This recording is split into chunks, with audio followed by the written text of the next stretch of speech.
Speaker, my question is to the Minister of Health and Long-Term Care. Speaker, yesterday I questioned the Minister on the government's continued rationing of health care. The fact that new patients no longer can access stem cell transplants in Ontario. New patients, excuse me. The fact that wait lists at Princess Margaret Hospital is over 200 days. The Minister's response was purely misleading, Mr. Speaker. The money announced by the member will withdraw. I'll withdraw, Mr. Speaker. The response was not quite accurate, Mr. Speaker. The money announced by the minister will have no effect in the system for up to 2 years. Patients now have two choices: die or travel out of country for their treatments.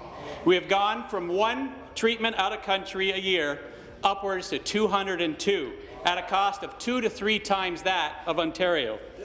Patients must also bear the cost of living expenses for themselves and caregivers for up to 6 months. Speaker, will the minister stop the political rhetoric and give an honest answer to Ontarians on how the government will help those seeking stem cell transplants in Ontario today instead of 2 years from now? Be seated, please. Be seated, please. Thank you. Minister of Health, Long-Term Care.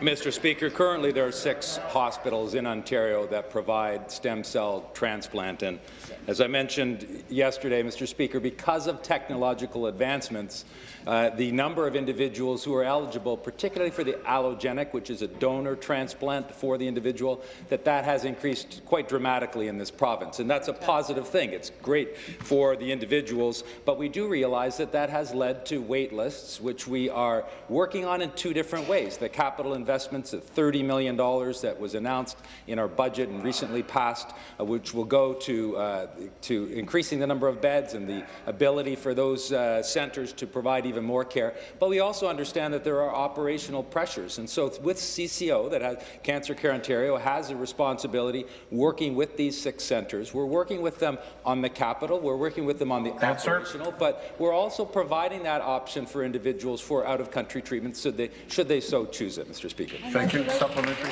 Thank you very much, Speaker. Back to the Minister. Minister, the 6 other centres are also operating at full capacity. But the situation highlights the continued mismanagement of healthcare by this government. And the situation did not come about without warning.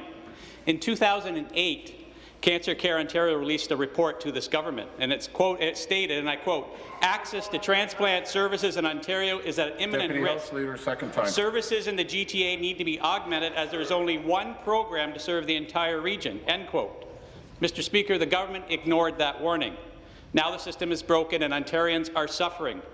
Will the minister admit that they failed Ontarians, ignored the warnings of imminent collapse of the system, and offer immediate relief to patients needing life-saving stem cell transplants?